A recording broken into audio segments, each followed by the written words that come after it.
அஸ்ஸலாமு அலைக்கும் ஃப்ரெண்ட்ஸ். இன்றைக்கி நம்ம சேனலில் ஒரு யூஸ்ஃபுல்லான வீடியோ தான் எடுத்துகிட்டு வந்திருக்கோம். ஸோ இஞ்சி பூண்டு வந்து கலர் மாறாமல் பர்ஃபெக்டான டெக்ஸ்சரில் எப்படி அரைச்சி வைக்கிறது அப்படிங்கிறத பார்க்கலாம் வாங்க ஃப்ரெண்ட்ஸ். நம்ம முதல்ல இஞ்சி வாங்கி கழுவிட்டு இந்த மாதிரி ரவுண்டு பீஸில் நம்ம அரியக்கூடாது.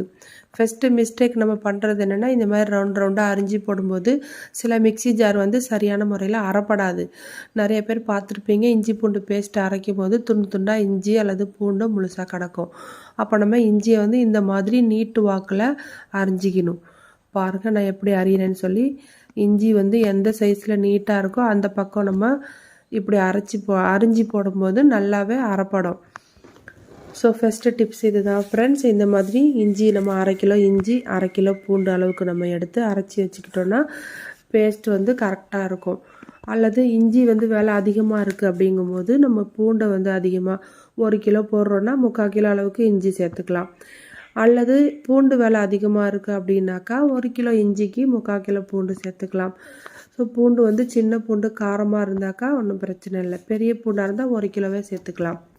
இப்போ பூண்டுமே நமக்கு பெருசாக இருந்துச்சு அப்படின்னு சொன்னால் அதையுமே நம்ம 2 கீறி போட்டுக்கணும். பாருங்கள் இது வந்து பெரிய பூண்டு தான், அதனால் நான் 2 கீறி போட்டுக்கிறேன். சில சமயம் பூண்டுமே அரையாமல் போயிடும்.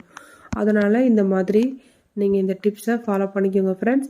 இதே மாதிரி உங்கள் மிக்சி ஜாரில் யாருக்கு அரையாமல் மிஸ்டேக் வந்திருக்கு அப்படிங்கிறதையும் நீங்கள் எனக்கு கமெண்ட்ஸில் சொல்லுங்கள். இனிமேல் இந்த மாதிரி மிஸ்டேக் இல்லாமல் இஞ்சி பூண்டை பர்ஃபெக்டாக அரைச்சி வச்சுக்கோங்க. அதே சமயம் இஞ்சி பூண்டு அரைக்கும் போது நல்ல நெய்யை பேஸ்ட்டாக அரைச்சிடக்கூடாது. கொஞ்சம் கரகரப்பாக இருந்தால் தான் டேஸ்ட்டு நல்லாயிருக்கும். இப்போ வாங்க மிக்சியில் போட்டு நம்ம இஞ்சி பூண்டை அரைச்சி எடுத்துகிட்டு வந்துடலாம். அதேமாரி இஞ்சி பூண்டு அரைச்சதுக்கு அப்புறமும் வெள்ளையாக நல்லா பளிச்சுன்னு இருக்கணும். 1 மாதம் 2 மாதம் வரையிலே நம்ம அரைச்ச மாதிரி ஃப்ரெஷ்ஷாக இருக்கணும் அப்படின்னா அதுக்குமே நான் ஒரு டிப்ஸ் வச்சுருக்கேன். இப்போ பாருங்கள் நம்ம இந்த அளவுக்கு அரைச்சிட்டோம். இப்பயே நல்லா வெள்ளையாக தான் இருக்குது. இது கலர் மாறக்கூடாது, இஞ்சி பூண்டு கெட்டு போகக்கூடாது அப்படின்னாக்கா நம்ம அதுக்கு வந்துட்டு 1 ஸ்பூன் அளவுக்கு லெமன் ஜூஸ் ஊற்றிட்டு, அதே மாதிரி 1 ஸ்பூன் அளவுக்கு டேபிள் ஸ்பூன் அளவுக்கு நம்ம என்ன செய்யலாம், ரீஃபண்ட் ஆயில் இருக்குல்ல அதை நான் ஊற்றிக்கிறேன் ஃப்ரெண்ட்ஸ். உங்களுக்கு எந்த ஆயில் இருக்கோ நீங்கள் சேர்த்துக்கலாம். இப்போ நம்ம சேர்த்து அரைச்சதுக்கு பிறகு பாருங்கள், முன்னாடி அரைச்சதை விட இப்போ நல்லாவே பளிச்சுன்னு இருக்குது.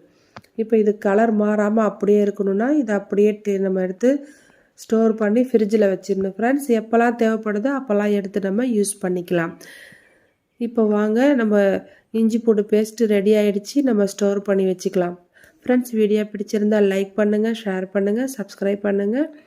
தேங்க்யூ ஃபார் வாட்சிங்.